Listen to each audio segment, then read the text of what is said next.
నిర్మల కనకవర్ణం ప్రజ్వలత్ పావకం. ఎంతో శక్తివంతమైన టెంపుల్ ఇది. మీ అందరికీ తెలిసే ఉంటుంది అనుకుంటున్నా, బట్ ఇంకా కొంతమంది తెలియని వాళ్ళు ఉన్నారు. సర్వదా సుప్రసన్నం పటుతర ఘనగాత్రం. ఇక్కడున్న ఆంజనేయ స్వామి ఎట్లా వెలిసిండు, ఇక్కడ ఎలాంటి పూజలు జరుగుతాయి, ఎంత స్పెషల్ టెంపుల్ ఇది. జయ కరవాలం రామదూతం నమామి. అంజనా సుప్రజా వీరపూర్వ. సో లోపల ఆంజనేయ స్వామి వినాయకుడు వెలిసింది ఈ గుండు పైనే. ఉత్తిష్ట హరిశార్దూల కర్తవ్యం. తెలుసు కదా, వంటే ఆంజనేయ స్వామి వాహనం. ఉత్తిష్టోత్తిష్ట హనుమాన్ ఉత్తిష్ట విజయధ్వజ. సో బేసిక్ గా ఇది ఎంత కింది వరకు ఉందో అసలు అంచనా కూడా మనం వేయలేము అనేది. లోక్యం మంగళం కురు శ్రీరామచంద్ర చర. ఆయన చుట్టూ ఒక 5 చుట్లు 9 చుట్లు 11 చుట్లు తిరిగిపోతే మనకి ఎటువంటి కీడు జరగదు అని నమ్ముతారు. జపశీల భవాబ్ధిపోత శ్రీ జానకీ హృదయ. నమస్తే, వందేళ్ల ఆలయం సనాతన వైభవానికి స్వాగతం. Sponsored by Sharma gold company. Suman టీవీలో మీ పర్సనల్ అండ్ బిజినెస్ ప్రమోషన్స్ కోసం కింది నెంబర్కి కాంటాక్ట్ చేయండి. Anchors dress courtesy sari house, OU colony, Shaikpet, Hyderabad.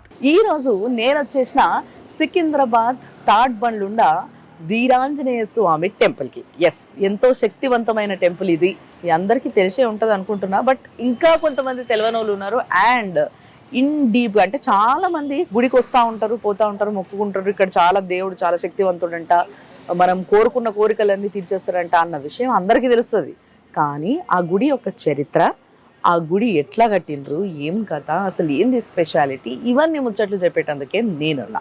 కాబట్టి మీ అందరికీ ఈరోజు ఇక్కడున్న ఆంజనేయ స్వామి ఎట్లా వెలిసిండు, ఇక్కడ ఎలాంటి పూజలు జరుగుతాయి, ఎంత స్పెషల్ టెంపుల్ ఇది, ఇవన్నీ మనం తెలుసుకుందాం పార్టీగా.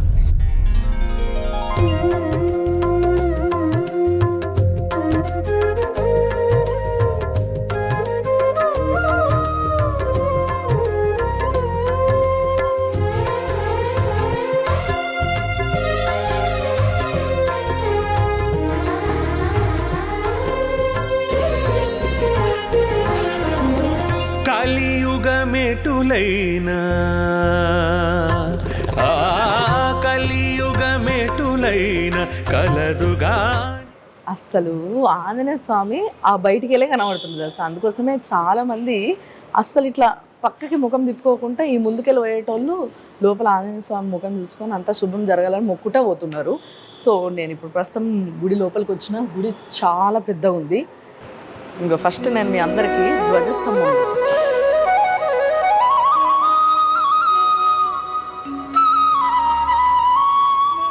బేసిక్గా మనము ధ్వజస్తంభం అన్ని గుళ్ళల్లో ఇట్లా పంచలోహాలు ఉన్నవి అట్లా చూస్తూ ఉంటాం కదా, కానీ ఇక్కడ మాత్రం వెండిది అన్నట్టు. ఇదంతా వెండి ధ్వజస్తంభం.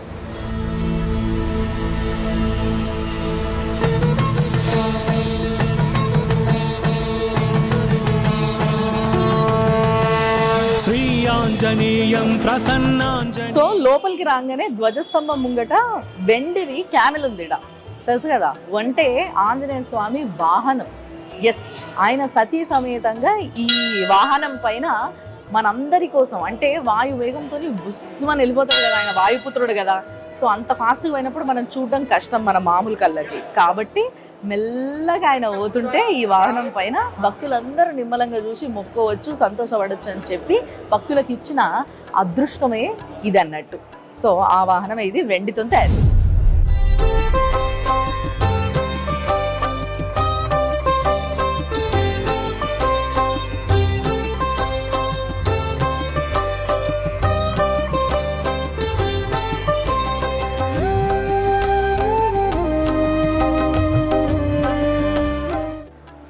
రోజు చాలా మంది భక్తులు వస్తారు ఇడికి. అండ్ ముఖ్యంగా ట్యూస్డే రోజు, సాటర్డే రోజు విపరీతంగా జనాలు వస్తారు. ఇగో ఈ వెనకాలకి వెళ్ళి గుండు కనిపిస్తుంది చూసినరా. ఇది ఏదైతే ఇట్లా గుండు ఉందో ఒక రాయి, ఆ రాయి పైనే ఆ ఆంజనేయ స్వామి స్వయంగా వెలిసిండు అన్నట్టు. అయితే మీకు ఇంకో ముచ్చట చెప్పాలి ఏంటి అని అంటే, ఈడ చాలామంది మామూలుగా ఈ మండలి అని చేస్తారు కదా, అంటే మాల వేసుకుంటారు కదా 41 రోజులు 45 రోజులు, డిపెండ్స్ వాళ్ళు ఏం మొక్కుంటారో దాన్ని బట్టి. సో అట్లా మాల వేసుకున్న వాళ్ళు, అంటే ఆంజనేయ స్వామికి మాల వేసుకున్న వాళ్ళు చాలామంది రెగ్యులర్గా ఇక్కడికి వచ్చి చుట్టూ తిరగడము, ఇక్కడ ఉండడము, వెనకాల రూమ్స్ అవి ఇవి ఉంటాయి, ఇక్కడ ఉండడము, పూజలు చేసుకోవడము, సో ఇట్లా గడుపుతూ ఉంటారు అనమాట. అండ్ చూసారు కదా ఆ రాయిని అందరు ముట్టుకోవడము, లేకపోతే దానిపైన అందరు రాస్తూ ఉంటారు ఇక మన వాళ్ళకి అలవాటు కదా, అవి ఇవి గీకుడు రాసుడు ఇట్లాంటివి చేయొద్దని చెప్పేసి ఇట్లా చుట్టుముట్టు కూడా ఫెన్సింగ్ వేసినట్టు వేసేసారు అనమాట. బట్ మెయిన్గా మీకు అందరికీ తెలిసిందే, ఒకనొక టైంలో మొత్తం అంతా కూడా గుండ్లు బండలు రాళ్ళు గుట్టల్లాగానే ఉండేది మొత్తం అంతా ఈ ఏరియా కూడా. సో అన్న ఒక గుండు పైన వెలిసిండు కాబట్టి మిగతా అంతా మామూలుగా ఏమంటే జనాలు వచ్చేసి ఆక్యుపై చేసేసి ఇల్లులు ఈ షాపులు ఇవన్నీ పెట్టుకున్నప్పటికీ ఈ ఒక్క గుండు మాత్రం అట్లే ఉండిపోయింది. అండ్ దాని మీద ఆంజనేయ స్వామి వెలిసిండు కాబట్టి ఆ పూజలు అప్పటి నుంచి జరుగుతూనే ఉన్నాయి. ఎప్పటి నుంచి అనే విషయం నిజంగా మీకు చెప్తే షాక్ అవుతాం. చెప్పనా? త్రేతాయుగం నుంచి. ఎస్, ఈ కలియుగ పురుషుడు కాదు ఆయన, త్రేతాయుగంలో ఆయన ఇక్కడ వెలిస్తే అట్లే అప్పటి నుంచి పూజలు చేయడం జరుగుతూనే ఉంది. సో ఒక సుప్పు తిరిగి ఇట్లా వచ్చినాం కదా, వచ్చినప్పుడు ఇక లెఫ్ట్ సైడ్ అంటే స్వామివారికి ఇట్లా గర్భగుడికి పక్కనే రాముడు, సీత, లక్ష్మణుడు, ఆంజనేయ స్వామి మంచిగా పాలరాయి విగ్రహాలు ఉన్నాయి. ఎంత క్యూట్, ఎంత ముద్దుగా ఉన్నాయో చూసిండ్రు కదా. నిజంగా శ్రీరామనవమి రాబోతుంది కాబట్టి శ్రీరామనవమికి ఈ స్వామికి ఇక్కడ కళ్యాణం చేస్తారు. అసలు మామూలు వైభవంగా చేయరు, అస్సలు మొత్తం బంబాటు ఉంటుంది. అప్పుడు మస్తు మంది ప్రజలు వస్తారు, మస్తుగా భోజనాలు, కళ్యాణం. నిజంగా ఒక వేడుకని, ఒక పెళ్లి వేడుకని ఘనంగా చేసుకుంటే ఎట్లుంటుంది, 2 కళ్ళు చాలవు, అంత ఘనంగా చేస్తారు అనమాట. సో అందుకోసమే నేను చెప్పిన కదా, ఆంజనేయ స్వామి కోసమే శ్రీరామచంద్రుడు ఇక్కడ ఉన్నాడు అని చెప్పేసి. సో అందుకోసం ఈయన ఉండాలి కదా కంపల్సరీ ఆయనకి, అందుకోసమే ఇక్కడ ఈయన కూడా ఉన్నాడు అనమాట. బట్ వెలిసింది మాత్రం ఆంజనేయ స్వామి. ఆంజనేయ స్వామితో సహా వినాయకుడు కూడా ఇక్కడ లోపల వెలిసిండు. ఎస్, అదేంటి, ఇదేదో వేరే కనెక్షన్ ఉందే అంటే ఇక్కడ ఏదో ఇంకా స్టోరీ లింక్ ఏదో ఉంది అనే ఫీలింగ్ వస్తుంది కదా, అది నేను చెప్తా. దానికన్నా ముందు ఇంకొంచెం ఇటు వస్తే, అంటే గుళ్ళ మీరు చూస్తే గర్భగుడికి పక్కన రాముడు ఉన్నాడు, ఆ రాముడికి పక్కన శివుడు ఉన్నాడు. ఎస్, సో ఆ ఈశ్వరుడు మరి అంతే కదా. ఆంజనేయ స్వామి అంటే ఎవరు? ఆ రుద్రుడే ఆంజనేయ స్వామి కాబట్టి మరి ఆయన రూపమే కాబట్టి ఆయనను కూడా ఇక్కడ ప్రతిష్ఠించారు అనమాట. సో శివుడికి ఇక్కడ అభిషేకాలు అవన్నీ జరుగుతాయి బాగా, ముఖ్యంగా శివరాత్రి అప్పుడు ఆ టైంలో.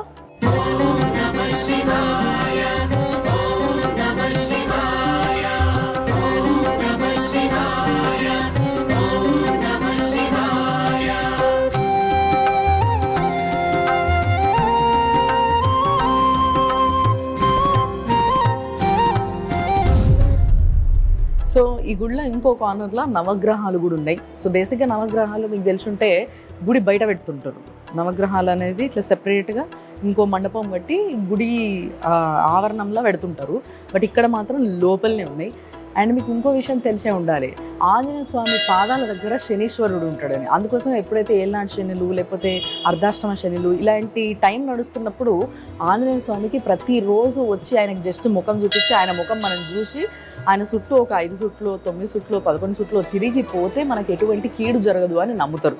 ఎస్, ఎందుకంటే మీకు తెలుసు కదా, ఈ ఏళ్ళనాటి శనప్పుడు అర్ధాష్టమ శనప్పుడు యాక్సిడెంట్లు అయితాయని, దెబ్బలు తగులుతాయని, అంటే ఏదో ఒక విధంగా ఫిజికల్లీ వాళ్ళు ఎఫెక్ట్ అవుతారు అని చెప్పేసి అంటూ ఉంటారు. సో అవన్నీ జరగకుండా ఉండడానికి ఆ వీరాంజనేయ స్వామి అడ్డం పడతాడు అనమాట. అందుకోసమే ఆయనని ఆ టైంలో ప్రతిరోజు వచ్చి చూసుకొని పోతే చాలా మంచిది అని నమ్ముతారు. మరి ఇప్పుడు ఆంజనేయ స్వామి ఇక్కడ ఎట్లా వెలిసిండు, ఈ కథ మొత్తం నేను ఒక్కసారి పంతులు గారితో మాట్లాడి ఆయనతోనే చెప్పాలి.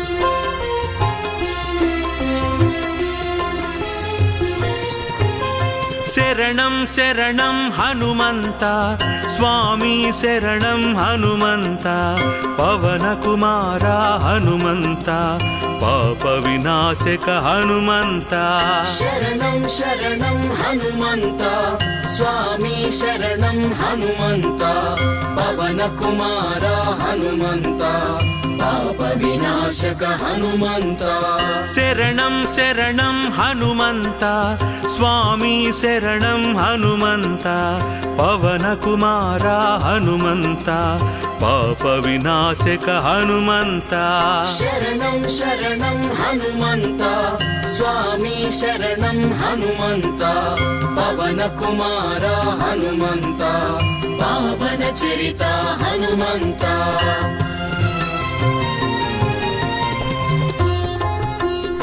తాడ్బండ్ ఆంజనేయ స్వామి గుడికి ప్రధాన అర్చకులు శంకర్రావు గారు ఆయన ఉన్నారు కాబట్టి ఆయన్నే అడిగి తెలుసుకుందాము. ఈయన ఇక్కడ ఈ దేవుడు స్వయంగా ఎట్లా వెలిచిండ్రు అని. స్వామి నమస్తే. నమస్తే అమ్మ. సో బాగున్నారా? బాగున్నానమ్మా. మరి ఆంజనేయ స్వామి ఇంకా మళ్ళా అదే ఆంజనేయ స్వామి ఏదైతే గుండు ఉందో అక్కడనే వినాయకుడు కూడా కనబడుతుంది. అంటే బేసిక్గా ఇట్లా ఎక్కడ మనం చూడము. అసలు ఇక్కడ స్టోరీ ఏంది, ఈ ఆంజనేయ స్వామి ఇక్కడ ఎట్లా వెలిచిండ్రు? అది 1928వ సంవత్సరంలో ఇక్కడ జనాలు తిరుగుతూ ఉన్న సమయంలో ఇక్కడ స్వామివారి కల్లో కనబడి నేను ఇక్కడ స్వయంభూగా వెలుస్తున్నాను, నాకేంది అని అంటే ఇక్కడ మీరు ఉపచారాలు చెయ్యండి గుడి కట్టి అని చెప్పి స్వామివారి కల్లో కనబడి చెప్పారు. అయితే ఇక్కడ స్వామివారితో పాటుగా వినాయకుడు వెలిశాడు అంటే దానికి ఒక విశిష్టత ఉంది. మనం ఏ పని చేసినా సరే ఫస్ట్ మనం వినాయకుడికి ప్రథమ పూజ చేసిన తర్వాతనే దాన్ని బేస్ చేసుకొని మన స్వామివారు మరి ముందరగానే ఆలోచించారో ఏమో మనకి విషయం తెలియదు, కానీ ఆ గణపతిని వెంట పెట్టుకొని స్వామివారు వచ్చినట్టుగా వచ్చారన్నమాట. మేము చూసేసరికల్లా ఏంది అని అంటే యువతల గణపతి అవతల స్వామివారు ఇద్దరు ఏంటంటే ఆ ఆకారాల్లో కనబడ్డారన్నమాట. ఆ చూసిన పూర్వీకులందరూ ఏంటంటే ఇట్లా స్వామివారు వెలిశారు అంటే ఈ స్థలం అంతా ఒక అడవిమయంగా ఉంది. ఈ అడవిమయంలోనున్న స్థలాన్ని ఏంటంటే చుట్టుపక్కల స్థలదాతలు ఏంది అని అంటే దేవుడు అన్నారు కాబట్టి మేము ఈ దేవతార్చనలు అవన్నీ చేయలేం కాబట్టి ఈ స్థలాన్ని మొత్తం స్వామివారి పేరుకు రాసేస్తున్నాము అంటే ఇక్కడ వయస్సులందరూ కలిసి తలకింత వేసుకొని ఒక చిన్న షెడ్ వేసి ఈ అడవిని బాగు చేసి అట్లా అట్లా దాన్ని అంచెలంచెలుగా చేసుకొని ఈ స్థితికి తీసుకొచ్చారు. తాడుబందు అని ఎందుకు వచ్చిందంటే ఇక్కడ ఈ చుట్టుపక్కలంతా తాటి చెట్ల మయమై ఉండేది. అందుకు ఆ తాడుబందు భవపాస హరిపురము అన్నది ఒకప్పుడు దీని నానుడి. దాన్ని అట్లా తయారు చేసుకొని రాను రాను క్రమేణా ఈ రోజుకి అది తాడుబందు అయిపోయి ఉన్నదన్నమాట. తాడుబందు వీరాంజనేయుడు, మన స్వామివారు వీరాంజనేయుడు. అంటే ఇంకొకటి ఏంటంటే స్వామి ఎక్కడ ఏ ఆంజనేయ స్వామి గుళ్ళో కూడా మనము చూడని ఒక దృశ్యం ఇక్కడ ఉంటది. ఏంటి అని అంటే ఆయన సతీ సమేతంగా విగ్రహాలు ఉంటాయి. అక్కడికి వస్తుంది వీరాంజనేయ స్వామి, దాసాంజనేయ స్వామి, అభయాంజనేయ స్వామి, పంచముఖ ఆంజనేయ స్వామి, ఇట్లా మనం ఏ స్వామిని తీసుకున్న ఆంజనేయ స్వామిని ఆంజనేయ స్వామి ఒక్కడనే చెప్తారు. కానీ ఆయనకి భార్య ఉన్నది, పెళ్ళయింది. ఆయన భార్య పేరు సువర్చలాదేవి. అది ఏంది ఆ వృత్తాంతము అని అంటే సూర్యుడి దగ్గరికి చదువు గురించి అనేసి స్వామివారు వెళ్తారు. వెళితే నవ వ్యాకరణ పండితుడై ఉండాలి అని అంటే పెళ్లి చేసుకొని ఉండాలి అన్నది ఒక నియమం, శాస్త్ర నియమం. అయితే సూర్యుడు ఏంది అని అంటే 4 వ్యాకరణాలు నేర్పి ఆపేస్తాడు. అట్లా కాదు, నవ వ్యాకరణాలు నేర్చుకోవాలి, నేను అప్పుడే కదా మహాపండితుడిని అవుతాను అంటే నువ్వు వివాహం చేసుకుంటే నీకు నవ వ్యాకరణాలు నేర్పుతాను అంటారు. వివాహం చేసుకుంటే నేను బ్రహ్మచారిని ఎట్లాగవుతాను అంటారు. మానవుడు మనిషికి మగవాడికి 3 దశలు ఉంటాయి. ఒకటి బ్రహ్మచారి, రెండవది గృహస్థ బ్రహ్మచారి, మూడవది వివాహిత సంసారి. అయితే నువ్వు బ్రహ్మచారి, గృహస్థ బ్రహ్మచారి అవు అంటే పెళ్లి చేసుకుంటే నువ్వు గృహస్థుడు అవుతావు. గృహస్థుడైన వాడికి నవవ్యాకరణాలు నేర్పడానికి అర్హత ఉంటుంది. కాబట్టి ఈ లెక్క ప్రకారంగా నువ్వు పెళ్లి చేసుకోవాలంటే అప్పుడు సువర్చలాదేవిని పెళ్లి చేసుకుంటే సువర్చలా సహిత వీరాంజనేయ స్వామి. అయితే పెళ్లి చేసుకుంటే ఎవరైనా పెళ్ళాం ఊరుకుంటుందా? ఊరుకోదు కదా. నేను పెళ్లి చేసుకున్నాడు, నువ్వు నేర్చుకోవడానికా, నన్ను బ్రహ్మచారికి ఉండడానికా? కాదు, ఈ కల్పంలో పెళ్లి చేసుకుంటే వచ్చే కల్పంలో మీ ఇద్దరికి లోక కళ్యాణార్థం వివాహం జరుపుతారు అంటారు. ఓకే. అందు గురించని జ్యేష్ఠ మాసంలోని వచ్చే త్రయోదశికి స్వామివారికి కళ్యాణం జరుగుతుంది. అట్లానే ఏంది అనంటే మనకి ప్రధాన ఆలయం ఆంజనేయ స్వామి. ఓకే. ఈ ప్రధాన ఆంజనేయ స్వామికి పక్కన ఏంటంటే మనకి విఘ్నాలు కలగకుండా చూసుకోవడానికి గణపతిని తీసుకొచ్చారు. ఇది ఈ కాంబినేషన్ ఎట్లా ఉంటుందంటే ఇందాక మీరు చెప్పినట్టుగా ఎక్కడ దొరకదు. కానీ స్వామివారు ఏంటంటే నన్ను కొలిచిన తర్వాత గణపతిని కొలవకపోతే విఘ్నాలు కలిగిస్తాడు ఏమో అన్న ఒక దీని మీద గణపతి సమేతుడే మనందరినీ ఆశీర్వదించడానికి స్వామివారు ఇక్కడ వచ్చారు. ఇక దీనికి అనుబంధంగా ఉపాలయాలు ఉన్నాయి. ఈ ఉపాలయాల్లో మొదటిది రాముల వారిది. ఇక ఆయన గురువే కాబట్టి రామనామం చెప్తే ఆయన మురిసిపోతాడు కాబట్టి కంపల్సరిగా ఆయన ఉండాలి కాబట్టి ఉపాలయాలు ఆ రాములు ఉపాలయం పెట్టాం. అట్లానే శివుడు ఉపాలయం ఉంది. శివుడిని ఎందుకు పెట్టారు అని అంటే జనరల్ గా ఏ గుళ్ళోనైనా సరే చాలా గుళ్ళు షిరిడి సాయిబాబా అని అమ్మవారని ఇవన్నీ, కానీ వీటికి ఒక లింక్ ఉంది. శివుడికి ఏంది అని అంటే ఆంజనేయ స్వామి శివాంశ సంభూతుడు. సో ఆంజనేయ స్వామిని కొలిచినా శివుణ్ణి కొలిచినా ఒకటే. అలాంటప్పుడు మళ్ళీ ప్రత్యేకించి ఎందుకు పెట్టాలి అని అంటే కాదు, వచ్చే భక్తులు ఏంటంటే లింగంలో పూజిస్తే ఆనందం వాళ్ళకి వేరే ఉంటుంది కాబట్టి ఈయన ఇదే ప్రతిరూపమే కాబట్టి శివుణ్ణి పెట్టారు. అట్లానే నవగ్రహాలను ఎందుకు పెట్టారు, ఈయనకు ఉపాలయంగా నవగ్రహాలను ఎందుకు పెట్టారు అంటే ఆంజనేయ స్వామి అడుగుతాడు, నన్ను కొలిచిన వాళ్ళకి నీ యొక్క పీడ ఉండకూడదు, వాళ్ళకి ఉపశమనం ఉండాలి అని. అంటే అప్పుడు శనీశ్వరుడు సరే స్వామి అని చెప్తాడు.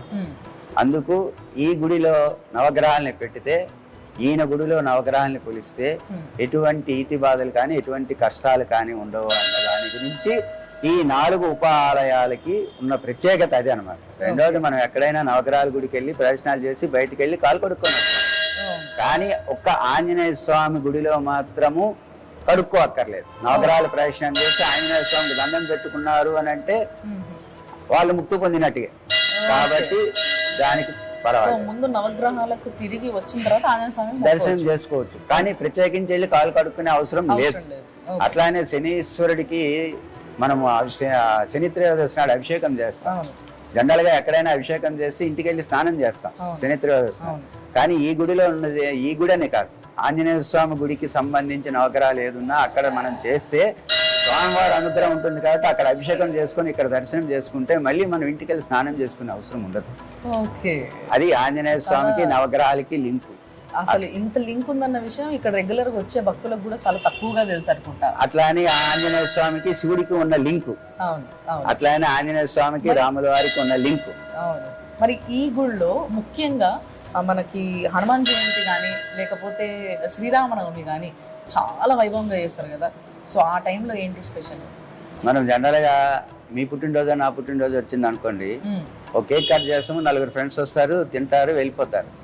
అదే మీరు ఐఏఎస్ పాస్ అయ్యారు, నేను ఐఏఎస్ పాస్ అయ్యాను అనుకోండి, ప్రపంచం మొత్తము దాన్ని ఒక పెద్ద వేడుకగా చేసుకుంటారు.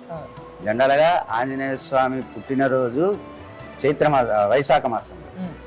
చైత్ర మాసంలో చైత్ర పౌర్ణమి నాడు ఆంజనేయ స్వామి విజయం సాధించిన రోజు కాబట్టి చైత్ర పౌర్ణమి విజయం సాధించాడు కాబట్టి ఈ విజయాన్ని ఏంటంటే ప్రపంచం మొత్తము పండగగా జరుపుకుంటుంది. హనుమ జయంతి అన్నది ఒక నామకరణం దీనికి తీసుకొచ్చి పెద్ద పండగగా చేసుకుంటున్నారు. అంటే స్వామివారు ఏంది అని అంటే ఈ రాముల వారిని లక్ష్మణుని బ్రతికించి సీతమ్మ జాడ తెలుసుకొని రాముల వారికి తెలిపి పెద్ద విజయాన్ని చేకూర్చాడు కాబట్టి ఈ విజయోత్సవాన్ని జయంతిగా ప్రపంచం మొత్తం చేసుకుంటుంది. అట్లానే హనుమత్ జయంతి నాడు ఏంటంటే ఆయన పుట్టినరోజు ఏంటంటే ఎక్కడ ఉన్న వాళ్ళు అక్కడ ఈ వాడవాడలు ఉంటుంది కాబట్టి వాడవాడలో ఎక్కడున్న గుడిలో అక్కడ హనుమత్ జయంతి వేడుకలు జరుపుకుంటారు. కానీ ఈ హనుమతి విజయోత్సవాన్ని మాత్రము ప్రతి ఎక్కడ వాడలో ఆ గుడి నుంచి ఈ గుడికి వస్తారు, ఈ గుడి నుంచి ఇంకో గుడికి వెళ్తారు. ఇట్లా ఏంది అని అంటే ఎక్కడికెక్కడికో తిరిగి మన స్వామివారు గెలిచారు అన్న చాటి చెప్పుకునేటట్టుగా పెద్ద పెద్ద. ఈ గుడి దగ్గర ఇంకొక స్పెషాలిటీ ఏంటంటే కొత్తగా కొన్న బండ్లన్నీ కూడా ఇక్కడ పూజకు వస్తాయి. మామూలుగా కొన్ని స్పెషల్ గా కొన్ని గుళ్ళు ఉంటాయి. ఇప్పుడు మనకి జూబ్లీ హిల్స్ లో ఉన్న పెద్దమ్మ గుడి కావచ్చు, ఇక్కడ ఈ స్వామి గుడి కావచ్చు. ఈ మెయిన్ గా ముఖ్యంగా నాకు తెలిసి హైదరాబాద్ లో మాక్సిమం బండ్లు ఇక్కడికే వస్తాయి పూజకి. Okay sir, thank you so much.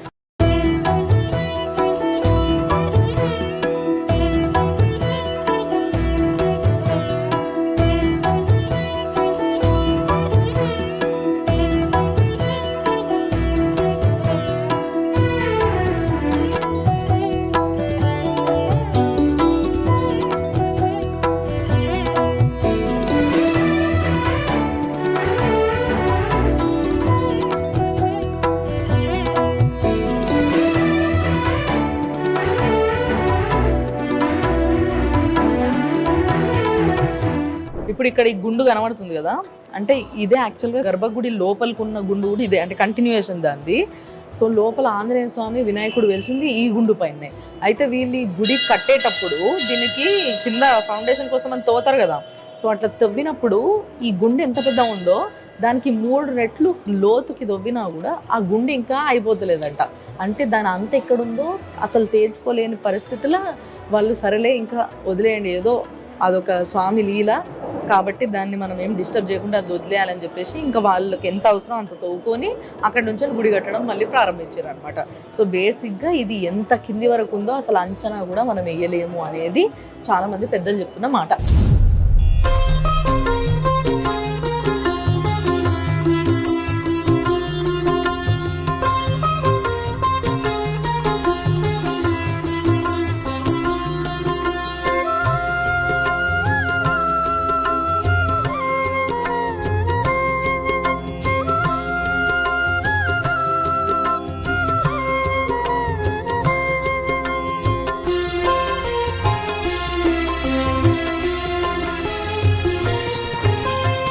శరణం శరణం హనుమంత స్వామి శరణం హనుమంత పవన కుమార హనుమంత పాప వినాశక హనుమంత.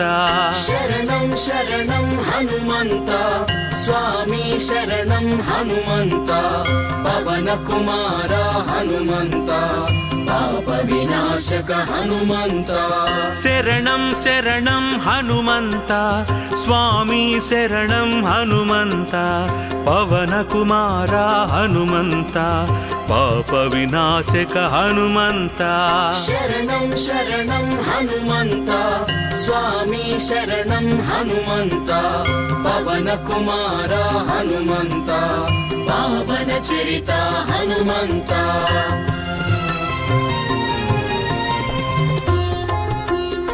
హాయిగా ఎంతో మనశ్శాంతిగా ఉంది. చూసిండ్రు కదా, ఇది ఈ వారం 100 ఏళ్ల ఆలయం సనాతన వైభవం sponsored by Sharma gold company. మరి మనకి సిటీలోనే ఇంత మహిమ గల గుడి ఉంది అని అంటే ఎవరైనా మిస్ అవుతారా? అందుకోసమే ఎవరైనా మిస్ అయిన వాళ్ళు ఉంటే తప్పకుండా వచ్చేసేది సికింద్రాబాద్ దగ్గర ఉన్న థర్డ్ బండ్ వీరాంజనేయ స్వామి గుడికి. తప్పకుండా ఇడికి రావాలి, దర్శనం చేసుకోవాలి, ఆ స్వామిని మనసారా మొక్కుకోవాలి. నమ్మకంతో అన్ని కోరికలు తీర్చేస్తాడబ్బా. మరి చూస్తూనే ఉండండి Suman TV. Anchors dress courtesy sari house, OU colony, Shaikpet, Hyderabad.